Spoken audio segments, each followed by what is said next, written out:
guys, and welcome back to Starcaster Remarks alongside my brothers, Chris and James. My name is Brian, and we are, ladies and gentlemen, at the final night before Dallas Stars hockey returns to our lives. Introducing the Dallas Stars. I have been waiting for a chance to use the trumpet meme, so we're going to use it now. Hey, I'm so excited. Okay. Anyways, it gives me an excuse to use it. Chris dies inside. He's all excited and is like, "You just ruined it for me, Ryan. I hate you." Yeah, my excitement is gone.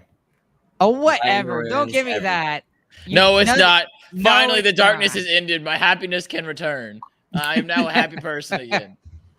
Anyways, how are y'all doing? Are y'all doing okay tonight? I am great. My excitement is immeasurable. We're moving past all the superfluous entry talks. When was the last time you have ever been this excited for the start of a hockey season? I don't think ever. For the start of a sports season, any sports season in Dallas, has there ever been a team more exciting with more expectations than this year's Dallas Stars? Honestly, I think I was more excited last year, but that's just because it was kind of like my first year that I was following the team like every single game.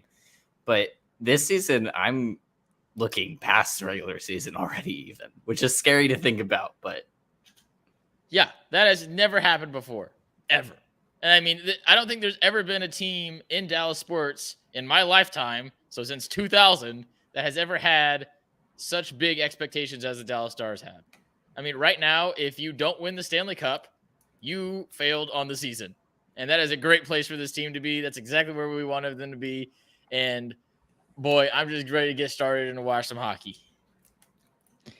And we are literally less than 24 hours away from that happening. We are extremely excited to see the Stars get going. But before we get to that, there's been some things that have been going on in the NHL. Two quick things. Honestly, everyone's talking about it. Connor Bedard made his debut on Tuesday. He's playing again tonight. He scored his first goal tonight.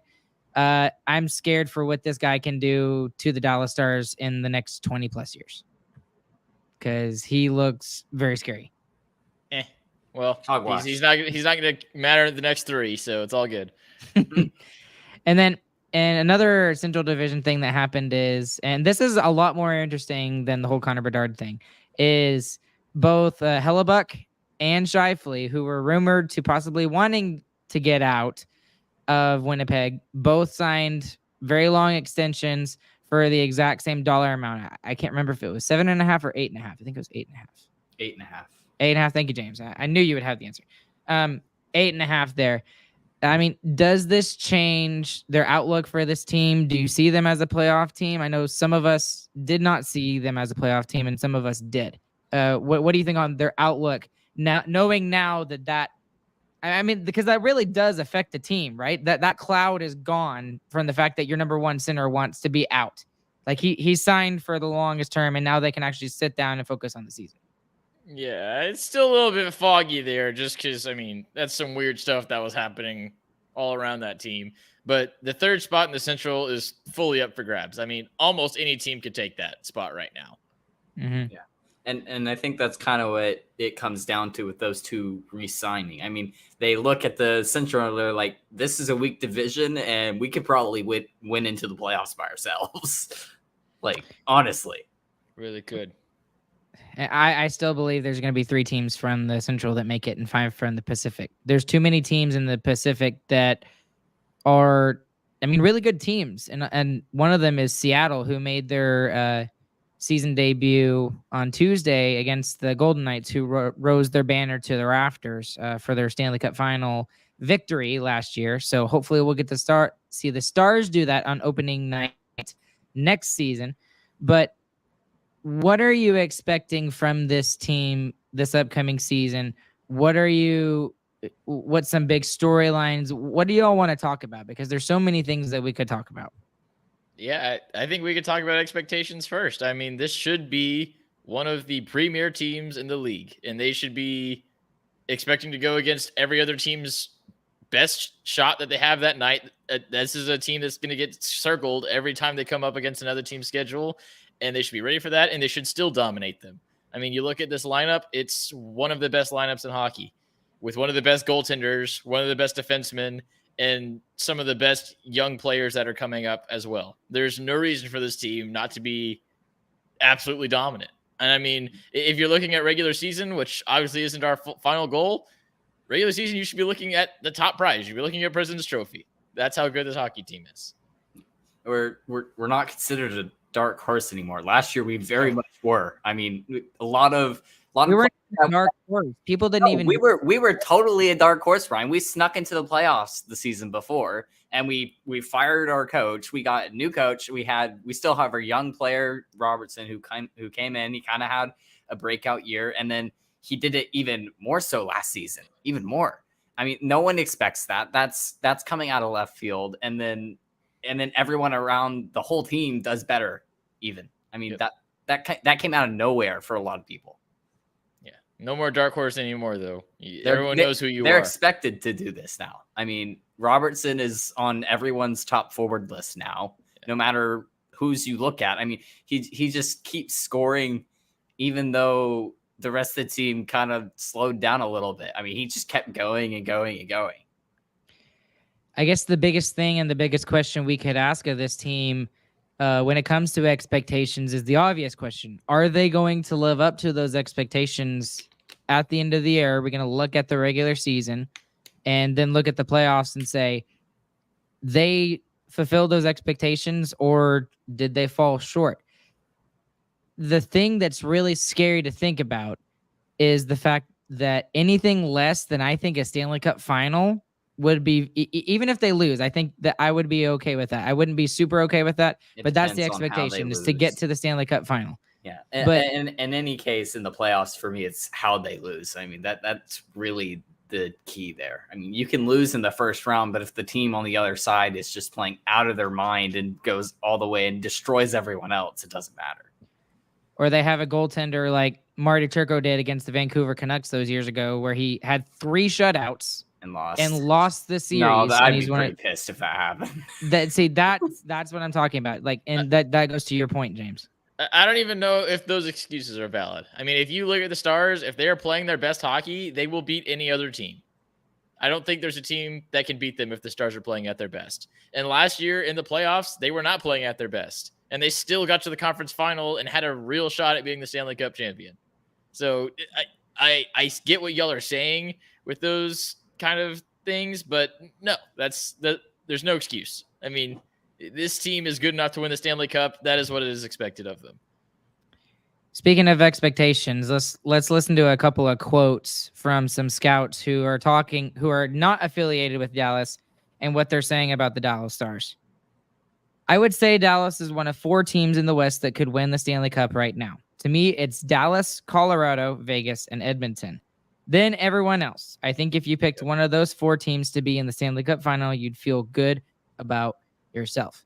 So my question with that particular quote is, how does Dallas line up to those other 3 teams that this scout mentioned? Vegas, Edmonton, Colorado. How do they line up against those teams? What do y'all think? Obviously, they're way deeper than Edmonton and Colorado are. Colorado got purged after their Stanley Cup win, which is normal for what happens to a Stanley Cup champion. But the Stars have the star power that those teams have. Maybe not to the extent. I mean, McKinnon and McDavid are generational guys, but they still have the top line is still the best line in hockey. It's better than McDavid's line total. Now, McDavid is a way better hockey player, but the line altogether is the best line in hockey. And they have the depth all the way down. We have Matt Duchene, Tyler Seguin, and Mason Marchment on our third forward line. That beats every other third forward line in the National Hockey League. So on paper, we are better than both of those teams easily, I'd say. And I'd say our top pair is better than Vegas's. Their fourth line might be better than our fourth line is the only thing that I would give them. And their defense is definitely better. I don't know. Ty Dellandrea on our fourth line, that guy was a Swiss Army knife last year. He was playing all the way through the lineup, and those guys are invaluable. And if you have a guy like that on the fourth line, that's ridiculous. That is something new for the Stars this year, too, is actually the ability to score on that fourth line as well. And that's something that kind of dropping Glendening helps a little bit more as well, is you actually have some real scoring potential there. And having Delly on the fourth line, if he can figure out how to slot in with that and how to get Foxa to feed him the puck a little bit more, we could see some real scoring from that fourth line. Well, and don't discount the addition of Craig Smith here, because there was one particular quote I found. We liked him talking about Craig Smith. I know we talked to his agent too. I don't think Minnesota would have let him go if they weren't dealing with. Oh no, I'm sorry. This is about Sam Steele. I'm sorry. Anyways, they were in the article that I was reading. They were talking about him being an underrated signing, and that there were a bunch of other scouts that were really impressed with that signing and how little they got him for. And yes, he's a veteran. Yes, he's older. He's not going to score 20 goals like he used to, but he's still a really good guy who can play on the penalty kill, play on the fourth line, and he adds a lot more offense to that fourth line than Luke Glendening did. Yeah, but back to the original question, how we stack up against everybody. I think the only team that really compares to us on paper is the Vegas Golden Knights, and that's only if their goalie does exactly what he did during the playoffs and the end of the year last year. That's the only way we stack up.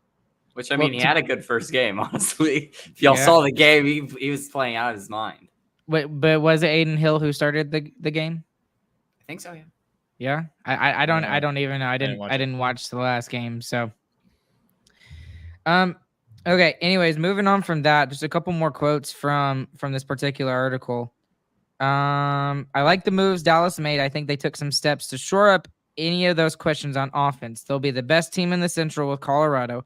From there, it'll be about which of those teams really executes and stays healthy, keyword, for the playoffs.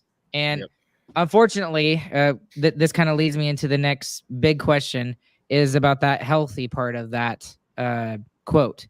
Because we're already having to deal with injuries, which is not what we had to deal with at the beginning of last season. Last season, we had everybody healthy. Everybody was good to go for the most part. Yeah. And now we're already having to worry about Foxa, who got bulldozed into the board in one of the preseason games, and it was a ugly looking hit.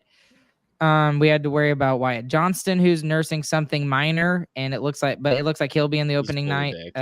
Yep. Hakanpää, which, I mean, as you can say what you want about Hakanpää, but he is in our top 6, and he is a very useful defenseman, especially on the penalty kill. But then we got to talk about the big one, which we still haven't even seen him hit the ice in a while, is Roope Hintz.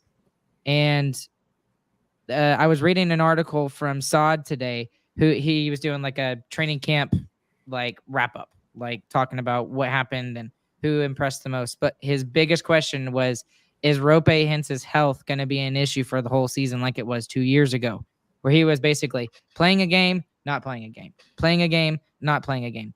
And the question is still out there whether he's going to be ready for opening night. And it actually came out today that he's going to be a game time decision for tomorrow, which is not a good sign whatsoever for tomorrow. So can y'all talk about, just especially Roope, but talk about how important the injury bug is going to be for the Dallas Stars this season to stay healthy, Yeah, and that's a big thing that we didn't see really at all last year. We had Miro got hurt for a couple weeks, and Otter got hurt for a couple weeks. And those are obviously really big losses, but they were for a really short period of time. Yeah, that really distracted me. Ryan and James both took a drink at the exact same time. Yeah, no, okay, really so weird. Random thing. You remember when we did? I forget what game. It must have been Game 5 in the Vegas series when we had the overtime goal, and as soon as we came live, we started screaming, and then both James and I put our headphones on at the same time. It was like instant synchronization. Sorry, weird. Anyways, back to what I was saying. Yes, we didn't have to deal with injuries almost at all last season.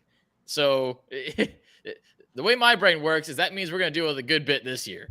But luckily for us, we have some outstanding players that somehow are starting in the AHL just because of how deep our roster is. Having Logan Stankoven and Bork as forward options, they can slot into a first or second line role pretty much instantly, probably. And then we have Liam Bichsel, however he wants it to be pronounced. I guess we'll find out in 5 years.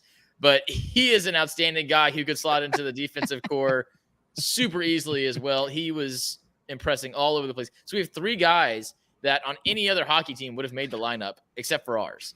So even with injuries, that's not a really good excuse for me with how deep this hockey team is. You should still be winning games with injuries. It would take an absolute disaster. I mean, you're would talking take- like Vegas Golden Knights previous season 500 lost games. Yes. That's what it would take to be a valid excuse for this hockey team. And even then, they should still make the playoffs, I feel like, with how good of players they have. But yeah, would definitely look for more injuries to happen this year, just as law of averages. And Brooke over here. Oh, not Brooke. Sorry, Ardell over here was reading my mind completely. Goalie injury, and we are screwed. That was my next question. Was about the depth for the Dallas Stars when it comes to goaltending. Wedgwood is a very capable backup. Otter is a number 1 goalie in this league, top 5 goalie in this league. Excuse me. Pardon me for not giving him the credit he deserves. But after him and after Wedgwood, there's not really anybody that can come in and play a solid number 3 role, because you got other teams who have got 3 solid goalies, like for example Carolina. You've got Anderson, you got Ranta, and then you've got Kochetkov, who is playing down in the AHL. So is that going to be a huge issue for the Dallas Stars, because their defense is not as solid as their offense is? If our defense was really, really solid like the Vegas Golden Knights was, I wouldn't worry too much about who is in net to a certain extent. But is that something we should look forward to maybe over the next couple of months? Maybe there's a goalie on waivers that Jim Null sees and he snatches him off waivers just for extra depth on in the net. What do y'all think about that? Well, our defense is very good. Our blue liners are not as deep is what we're talking about. Our team defense was number 2 overall last year. So our defense is very good. But I get what you're saying. We are not deep at all. We have 2 NHL goalies, and after that, we have barely AHL goalies. I mean, honestly, it's kind of a stretch to have them in Cedar Park, but that's what we got, and that's what the cap situation has done. So we're just gonna have to. I mean, it doesn't matter if we just score 7 goals every game, right? There you go. That works too. I don't want to go back to Lindy Ruff era. Yes, please, but if no. we score that much, I mean. It was fun, but like not for playoffs. And so. But yeah, that's a big thing to watch for. We need to keep our goalie healthy. Mm-hmm. I absolutely 100% agree with that. So a lot of the scouts talking about the blue line as well. This is one of the quotes from them. Look at what happens when he's not on the ice. Talking about Miro. Yeah, I just don't like their defensive depth after number 1. If Miro isn't on every night, it's not like they have someone else who can carry them. So then the article goes into the obvious. Who's the number 2 defenseman? Yeah, is it Harley? Is it Lundqvist? Is it Esa Lindell? We don't know. There's 3 guys that could fill in that role as the number 2. Well, but it's going to be Ryan Miro, Suter. If Miro is hurt for an extended period of time, who is the number 1? And Chris already answered it, which darn you, Chris. Yeah. Ryan Suter is our number 2 right now. He obviously shouldn't be our number 2. The Stars don't have one. They don't have a number 2 defenseman is really what the answer is. And that's where the biggest problem is. But now if you look at Harley, who slotted in very well during the playoffs in the end of last season, if he can just maintain what he did, not even grow on it, that would be amazing. Nils Lundqvist, Pete DeBoer said he had the best offseason of anybody on the team, was Nils Lundqvist. And if he can take a big step, that would be outstanding. And if you look down that lineup, if it works out the way we want it to, our bottom pair is a very good bottom pair. We just don't have a great number 2. And our second pair is kind of average. So it's really, as long as things work out with Harley and Lundqvist, it's a decent little defensive core there. And also, we can keep Miro on the ice all the time. He proved it. We can, and we will. 30 minutes a night. Let's go. Yeah, and there was no problem. I mean, he had his best season. He had his best season. You could tell he was getting tired in some games, but he would always come back the next game fresh. Yeah. And he had his best season by a wide margin, and he's looking to make another big step. Okay, so looking into this, this is a big question that I would like to ask. So last year we saw Jamie Benn come out of nowhere and seemingly out of nowhere, and he had 78 points, which was, a lot of people forget, that's only 4 points less than when he won the Art Ross all those years ago. We kind of talked about him and whether he's going to keep that pace up if that combo with him and Johnson is still going to continue doing well. But I want to talk about Tyler Seguin for a second because David Castillo actually had a really good article talking about him and basically saying that Tyler Seguin could have a Benaissance season this year. What would a Benaissance season look like for Tyler Seguin? Are we looking 30 goals, 40 assists for 70 points? Are we looking 60 points? Are we looking more than that? What do y'all think? Well, I was watching. So the Stars posted one of their open eye series things, you know, kind of digging into some behind the scenes stuff. And there was a mic'd up moment in practice where Seguin was talking to Matt Duchene. He was shooting him straight. He was like, "We're gonna win a lot of hockey games, and we're gonna make you rich. You want to know how we're gonna get rich? You're gonna get a lot of apples." So what I'm expecting is Seguin is going to shoot a lot and he's going to score a lot of goals. And Matt Duchene is going to get a lot of assists and he's going to make a big old paycheck next year. And I just loved that quote from Seguin. I mean, everyone knows what the 1 year deal is. I mean, Matt Duchene is not worth $3 million for 1 year. He's worth way more than that. But Duchene's looking to get paid next season. Everybody knows that.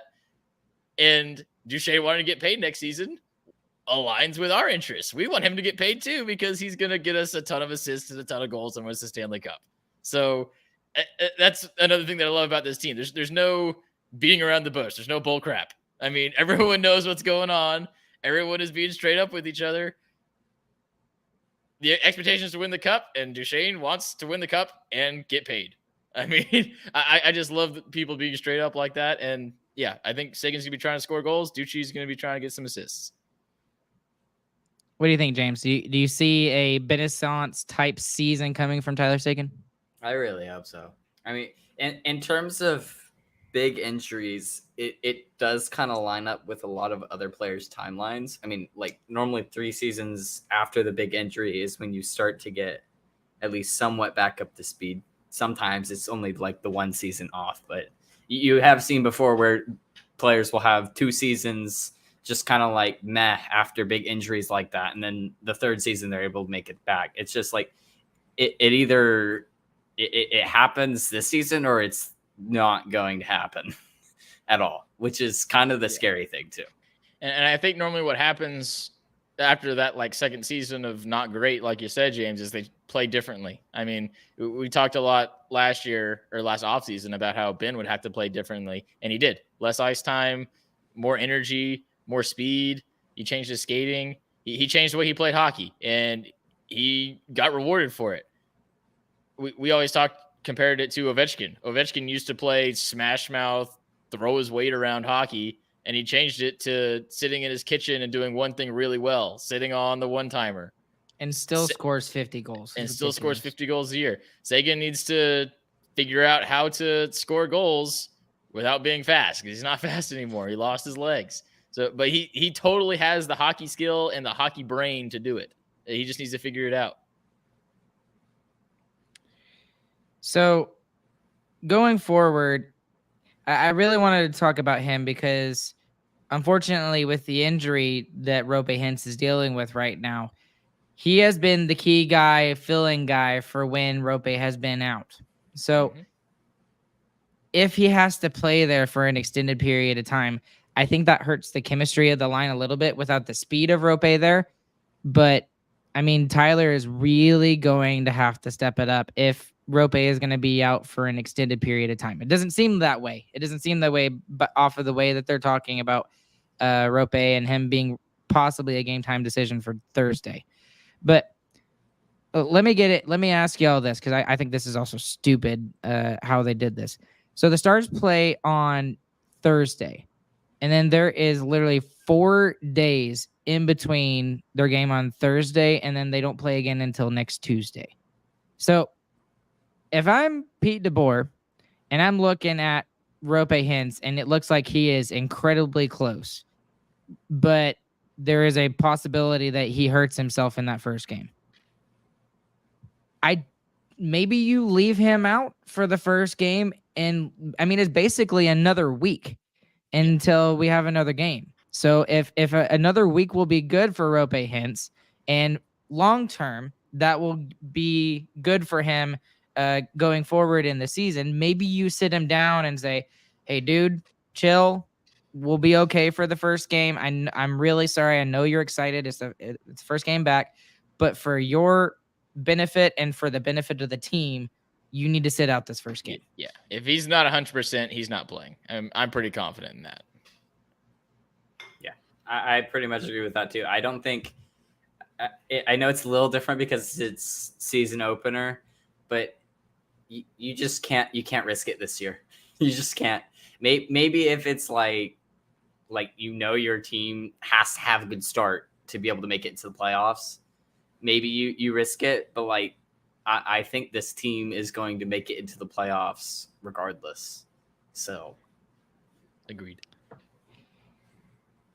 So taking a look at the lines at practice tonight, Rope Hintz was out there, but he was not taking any line rushes.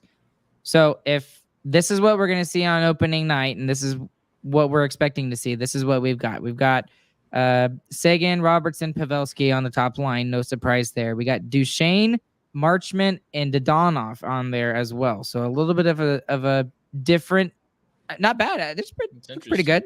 It's very interesting. And then because of that injury to Rope Hintz, Dellandrea actually bumps up to the third line, and he's playing with Ben and Johnston in the center.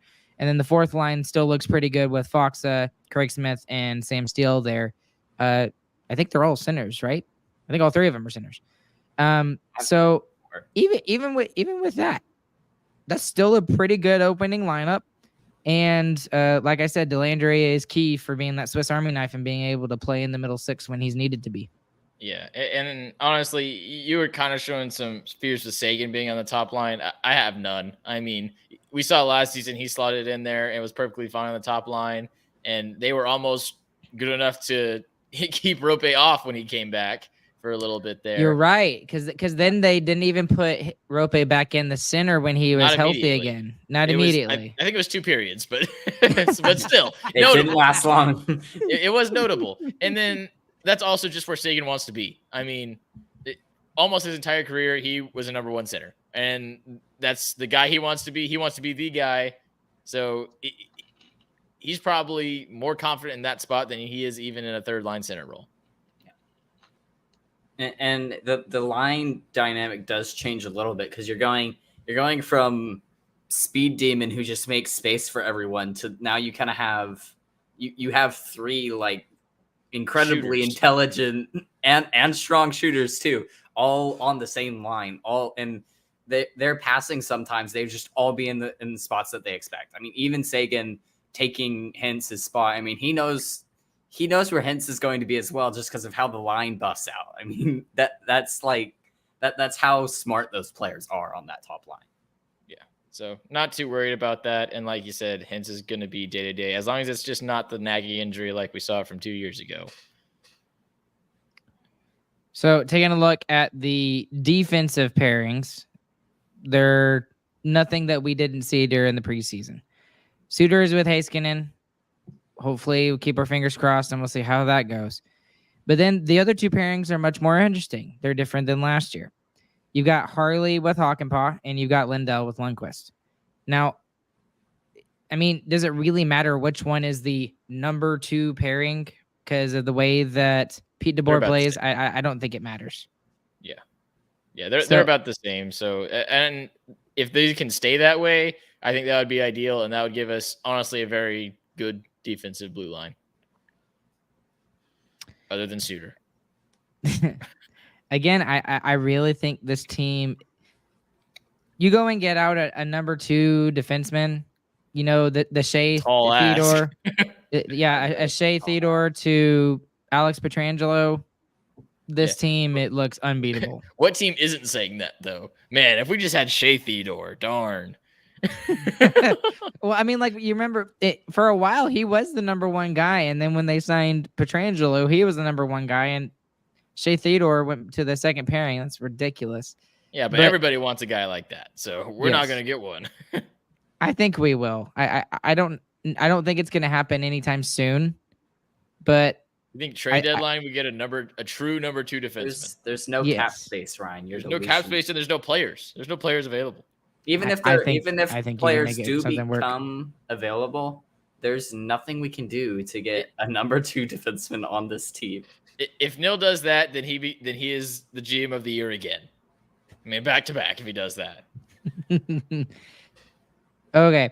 Well, just because there's a lot of people talking about it over in the chat, talking about Yoel Kiviranta and Riley Tufte, just so everybody knows, Riley Tufte had an amazing preseason for Colorado, and it did not matter. He still got sent down to the AHL. He's with the Colorado Eagles down there. And then Yoel Kiviranta got released from his professional tryout, but he was invited to the Colorado Eagles AHL team, and he actually, I believe, did sign a contract very recently, an AHL contract down there. So both of those guys are down there, just so that y'all are fully aware of what's going on there. So, okay, let's look forward to tomorrow night's game, you guys.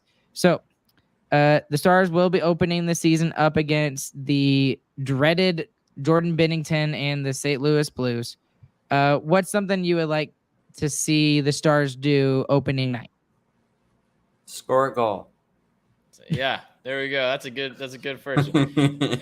Well, if I'm going to give an honest answer, they need to start these games fast. And the games at home, they need to impose their will in the first period, which is something that it felt like didn't always happen in the home games last year, especially. It happened a lot more on the road, actually, is us playing our game on them. But we need to play Stars hockey from the beginning and just wear them out. It needs to be the thing where, like, there's no way they can keep this up for another 40 minutes after the first period is over. That's what we need to see. We need to see total domination from the start, and guys absolutely ready to go. Jokingly, I would like to see this. Brian over on Facebook saying, embarrass Binnington and make him throw a tantrum. I would love to see that. He'll embarrass himself. We don't. He'll embarrass himself. We don't got to do that.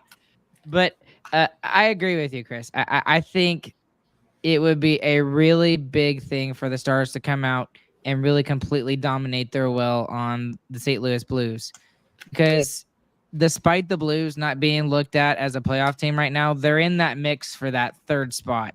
Them, the Predators, and the Jets. So I don't know. And the Wild. Yeah, sorry. I left out the Wild. Everyone else in the Central. Except for Chicago. And Chicago in there. Is he Bedard's doing? I don't know. Throw the Coyotes in there too while we're at it. Actually, the Coyotes did get better too. I still don't think they're making the playoffs. But anyways, I really would like to see a couple of players that I'm really going to be kind of focusing on the most. It is just because it's the biggest question for me is on the defensive side. How does Harley look? How does Lundqvist work? Because you've got two darts to throw at the dartboard, and one of those guys has to step up as the guy on the second pairing, whatever the second pairing is. So I'm going to be like laser focused probably on both of those guys and watching their play and really analyzing their play and figuring out, okay, is Lundqvist, did those 15 pounds that he gained in muscle over the off season, did that really benefit him as much? Is Harley going to continue his trajectory into being possibly a number two a true number two defenseman? I think it's going to take him a couple of years before he really gets up to that level. He's an NHL defenseman now, but one of those guys has got to step up. I'm not worried about the offense. I'm not worried about Ottinger. Those things will figure themselves out. Who is going to step up on that defensive line? That's going to be my biggest question. Yep. So I agree. And I'm really more excited for Lundqvist than anything, honestly. I mean, he came to we traded a first round pick for him last year to get him because we needed someone else on defense. And he came here. It was his spot, fully his spot. It wasn't even a question. We played him, and basically by the end of the year, told him he wasn't ready. He wasn't good enough. Just like the Rangers told him the year before. I mean, especially that's got to be tough to take, especially when you're in the Rangers system. You're like, there's so many good defensemen around me, and then you come to Dallas where defense is, or line defensemen are kind of a problem. I mean, we were pretty short staffed. We had Colin Miller, which is great, but I mean, he just couldn't stack up to pretty much any other third pairing, even, honestly. I mean, Yeah. And Stanley Cup contender third pairing. Yeah. I mean, even against Seattle, it was pretty rough, but Well, Seattle's got depth there, but yeah, I get what you're saying, and he's obviously getting more confidence thrown his way as well because the power play units that are being put out in practices and in preseason games, he is fully the head of that second power play unit, where Suter was last season for the majority of the time. So Lundqvist is the guy on the second power play unit, and that is, I think, a fantastic insight into what the coaches are thinking about him moving into this season. Also, 15 pounds is a lot. That is a lot. That is a lot in one off season. Okay, so I'm glad you pulled that up, Chris. I can't believe we haven't talked about that yet. Is the power play. So the fact that Lundqvist is on the second power play unit, is that really a testament to how much he's improved over the offseason? Or over Harley? I mean, that is impressive because Harley could be that number 2 guy on that second power play unit as well. So is that more indicative of he's better than Harley, or is that indicative of, they're just trying to get Lundqvist going and they're giving him a shot before they just give it back to Suter or try Harley out? What do you think? I think he definitely has more potential than Harley, honestly. His skating and stick handling together is really what's impressive. I mean, that's why, his first goal with Dallas was him skating all the way around the offensive zone, skating down and then just flipping it over the goaltender's shoulder. That's what I want to see from him more. Yeah, I think his offensive potential is much higher than Harley's is. I think Harley's probably a smarter guy at this point in his career, but it's more indicative of the coaching staff just showing that they are putting their trust in Lundqvist this year. Like last year, everyone knows what happened. He got pulled at the end of the year. Everyone understands. This year, he's going to be called upon to do that because we don't have anyone else. But there's no Colin Miller anymore. Lundqvist and Harley are being called to fill that role. And that's a good amount of minutes. We talked about it in the preseason show. That was average of 16 minutes per night. That is a full workload that is going to need to be filled. So let's wrap this up. Let's make a prediction. Who wins the game and what's the score? Stars win 4-1. Stars win in 3-0 shutout because Otter's gonna shut everyone out. Okay. No goals this season. No goals at all. 1,000 save percentage. He's gonna go 82-0 with a 0.000 GAA and a 1,000 save percentage. Well, technically, he can have a 1,000 save percentage and not get 82 wins. That's true. That is true. I hadn't thought about that. That's very true. Okay. All right. Just to be fun and be different, and because we need to work on this, I'm gonna say the Stars win in overtime 4-3. Overtime. Oh no. I'm gonna live dangerously and say the Stars win 4-3 in overtime, and I'm gonna who's gonna get the overtime goal? Nils Lundqvist. Oh, okay. Nils Lundqvist. We don't talk about overtime in this podcast. We don't think that overtime actually exists. It doesn't. It's not a real thing. It's a tie, okay? I'm sure it's not. It's an every other year thing, all right? One No, year we're bad. We did it 2 years in a row, Ryan. No. That breaks the streak. That's not good. Karma. I am okay? concerned. It's coming back on our way. It's okay. All right, Okay. who's first goal of the season? Yeah. Brandon put the question up. So who scores the first goal of the season? I don't think anybody would have picked Mason Marchment to be the first one to And score I'm picking last Mason year. Marchment part 2. That's what I was going to do. Mason Marchment. I want him to score. He needs it. He needs to start this season off on the right foot, just like he did last year. And he's got to get all the bad juju out of his brain from what happened towards the tail end of last season. And he's got to start anew. I think what I'm going to say, I don't know. I'm going to say Joe Pavelski because everyone keeps talking about Father Time and Oh, well, eventually he's going to slow down and he's spitting Father Time's face. Yes, exactly. And And rub it in. I fully expect that to continue from Joe Pavelski. So I think he's going to get the first goal. We'll see who gets the first goal. Oh, James, that's kind of cheating. First goal, Robo. Of course he's going to get the first goal. But we're trying we're trying to think outside the box here and think weird. Or Ardell. Sam Steele scores the first goal. If you're betting, please bet on Robo. That's more likely to happen. Yes. Okay. All right. Well, anyways, guys, we're really looking forward to the start of the season tomorrow. I believe the game time is 7:30. Is that correct, James? 7. I knew I was wrong. It's going to start. It's at 7, and it's on Valley Sports Southwest. We'll see if that partnership continues through the season. It won't. I don't think so either. They already dropped. Did y'all see they already dropped the Coyotes? They already dropped the Coyotes, and the Coyotes already made different arrangements with a local channel there. We might see them on TXA 21 again, like we did several years ago. Y'all remember that? That was weird. Oh yeah, man. And before that, Fridays on TXA 21.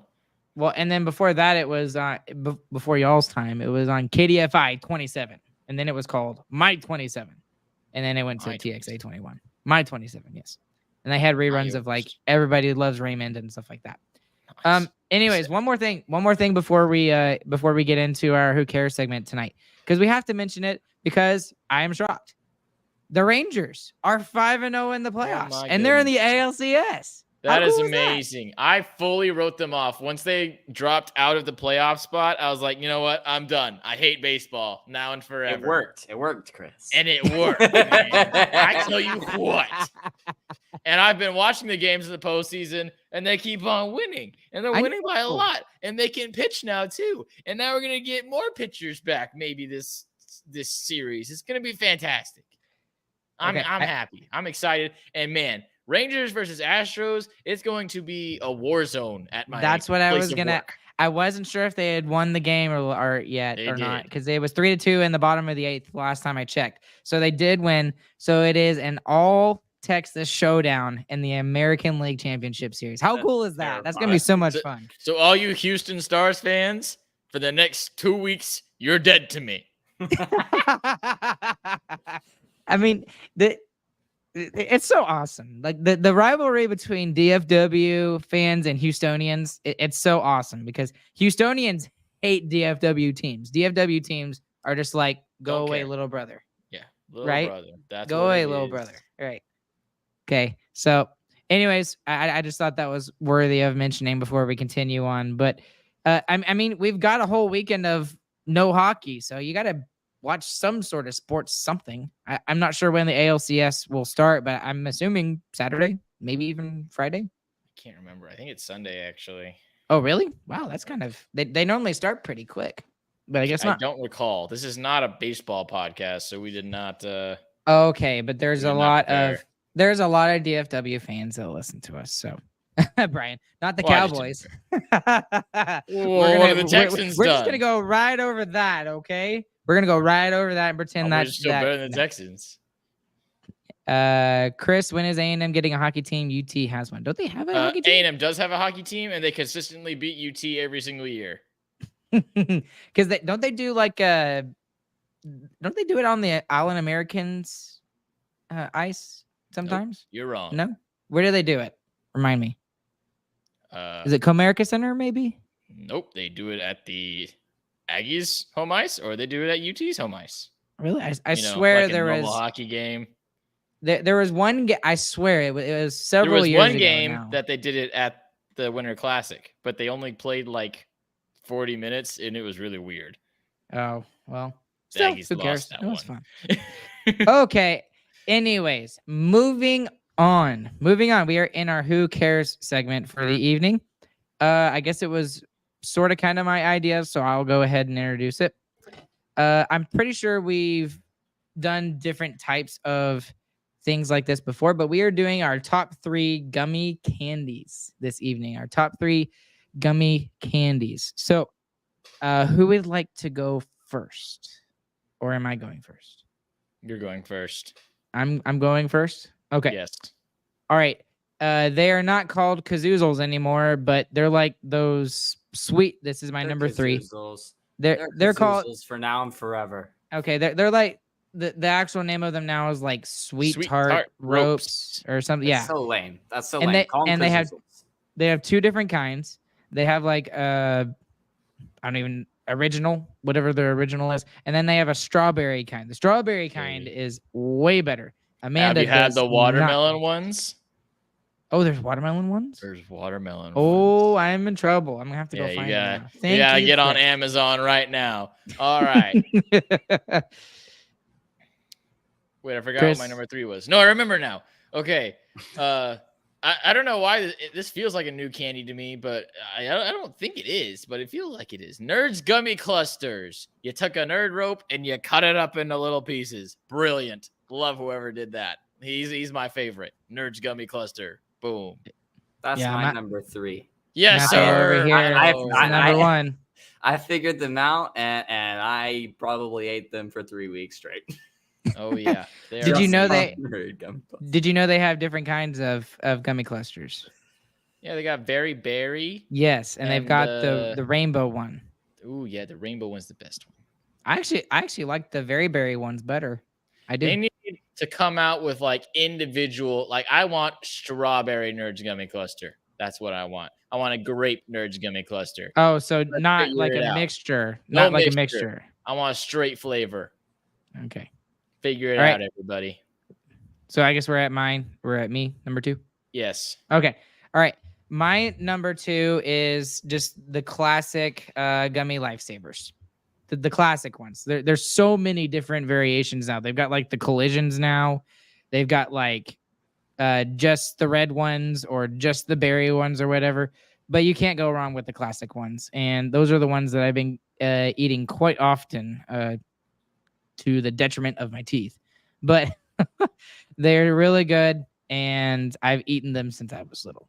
So that's my number 2, Chris. Okay. My number 2 is a terrible choice, to be honest. Not a good one. Not even really a candy, but kind of is. Welch's Juicefuls. You take That's interesting. So do fruit snacks count as candy? well, see, I think you these can make an are- argument In for terms that. of how much sugar they have, probably. Yeah. Okay. And yeah. I think these, you make- trust me, they got a ton. These are basically gushers, but they better. don't stick in your teeth, and they taste like more normal fruit snacky than the gushers do. Which, honest, I'll accept. I'll accept the gusher. Gushers are good. These have perfected the juice-filled gummy snack game. Welch's Juicefuls, and they're at all the gas stations now. Everybody knows. Everybody knows they're the best fruit snack candy combo thingy. I don't know. I'm calling them a candy. Welch's Juice. Do they only have one kind, or do they have like multiple different kinds? There are 'Cause several. I haven't actually tried them yet. There are several. They're really good. They're very good. They're Have you had them from the gas ridiculously station, James? I have. I've had They're- them from the store too. Oddly refreshing, I would say. They're Would you prob- agree? Yeah, they're probably the best in terms of like light gummy, you know? Yeah, you don't feel like you want to die after you eat a whole bag of these. Well, I probably still do. Depends on the size of the bag. If I ate a whole bag of Gushers, though, I'd be vomiting if I ate the whole thing. So I would be on the toilet for like hours. that was after eating that many long-winded. James, Gushers. number 2. Number 2, my number 2 is the watermelon Sour Patch Kids. Oh, good choice. Very good choice. Good choice. Well, mine's kind of boring because we already talked about it, but my number 1 is a recent number 1 is the gummy clusters. And It's very good. I mean, it's like every single time I Are go they to the new? they're newer. I mean, they didn't exist 3 years ago, I don't think. I mean, they're just the nerd ropes, but they cut them up to where it's actually like Yeah, like, normal to okay, eat so- them. yeah. Okay, so hold on. Sliced Let's- bread is just bread that was sliced. The guy's Okay, still but, a like- genius, whoever did Okay, it. so hold on. Let's talk about this for a second because nerd ropes have been around for like ages, right? They've been around for like 15, 20 years, right? Like, why did it take so long for whoever makes the nerd ropes to just go and put them in a bag? Like, it took them like 20 years to figure that out. I mean, a nerd's rope is good, but it's unwieldy. I mean, you can't be an adult and go and buy a 4-foot nerds rope. I mean, that's unacceptable in our society. Is that wrong? You're not wrong. Yes, that You're is not wrong. wrong. It should be acceptable in our society, but it's not. So, That's so the fact You get that some we dirty have- looks. You Exactly. definitely get some dirty looks going at, But if like you just leaving got the a store. bag of candy, it's like, oh, well, that guy just doesn't care about his health, but he's That- still a normal adult.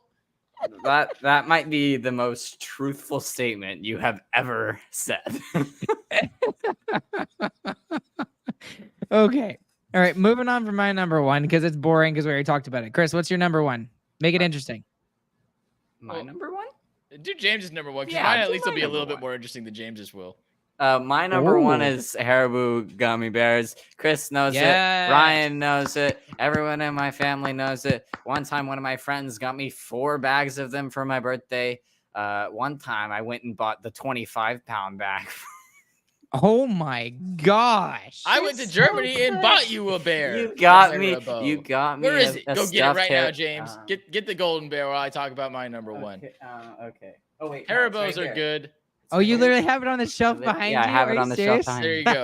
Haribo bear It's from the Haribo factory. So from Oh, their man, home that's awesome. factory in Bonn.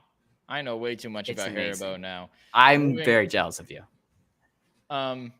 My favorite gummy candy. This is going to be controversial because I can fully understand why someone would not like these. But it is the Skittles gummies. Oh, those are good. I The have first had time I those. had them, I was like, "Oh, they're just gonna taste like a normal fruity gummy," and I ate it, and it was a Skittle. It just tastes. I like a was Skittle. fully confused. It tastes exactly like Skittle, and I don't know how they did that. I don't know how they took a Skittle and gummified it. Like that's all they did. It tastes exactly like Skittles. But you know, Chris, if I wanted Skittles, I would have bought Skittles. But you get Skittles with the delicious gummy texture. That's But It's what's really what- good, James. Have you tried them? I I want- have had them. I like the normal Skittles more. I than want to gummies. go back Oh, to no. eating the Flintstone gummies when somebody actually cared about me and my health. That's the reason I eat gummy candy. So if I want to taste Skittles and feel Mother loved, of you. I get the gummy Skittles. You mean you didn't have to eat like the hard chalk Flintstones, Chris? Nope. My mom. What the loved heck me. is this favoritism? My mom loved me. I got the gummy Skittles. I did not. Starburst gummies Oh. were number 4, Meadow. Yeah, I was actually literally thinking about that before he even commented on that. Like seriously, like shout out to Starburst. I'm surprised it didn't end up in any of our top 3. They have But their there's so many. duos now. The duos are good. Very interesting. Ryan they look didn't- pretty. Ryan didn't even choose his trolley sour gummy worms. I was And shocked. I've been. I know you're shocked, but like You just ate them too much. I think I do. Yeah, I really think that's what it is. It And- only took you 29 years. Yeah. So yeah, from beginning of high school till like 2 years after college, the only snack that Ryan would get from the gas station was trolley gummy worms. And a It Dr. had Pepper. to be worms. trolley. It And a Dr. had to Pepper. be Trolley. trolley. If they didn't If have it trolley, wasn't you wouldn't trolley, get he them. wouldn't get it. Well, I mean, and I even had, I even tell my kids this. I had what I call the sour neon gummy worm method, right? And it helped me with practice in the practice room when I was in I college. remember this method. So yeah, so what I would do is each time I played something right, I would move.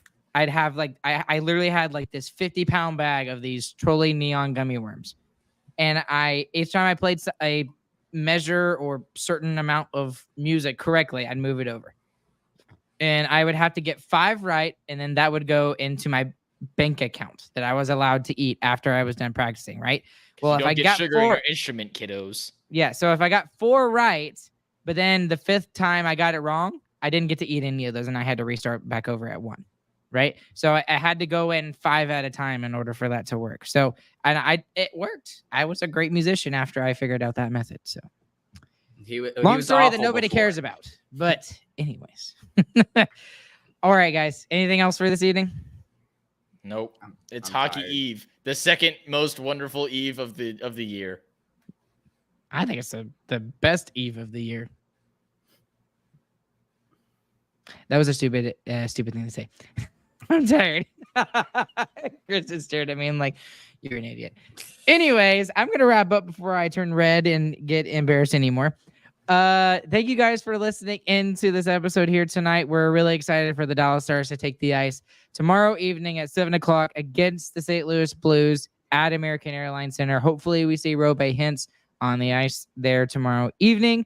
And as always, I forgot to mention them at the beginning of the episode, but thank you to DraftKings Sportsbook for being our sponsor. We really appreciate them. They've been a sponsor of our podcast and of our network for the last 3 years that we've been doing this, and we really appreciate them. Go and check out sarcasticremarks.com for all the latest information from us.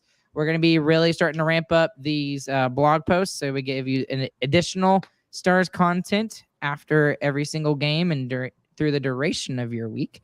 And of course, we will be back with you again tomorrow night for our first AGR of the season. Along with Chris and James, my name is Ryan. We will catch you guys on the flip side. We hope you guys have a good, fantastic morning, afternoon, evening, whenever you guys are listening. And we will see you guys again tomorrow night. Let's go Stars!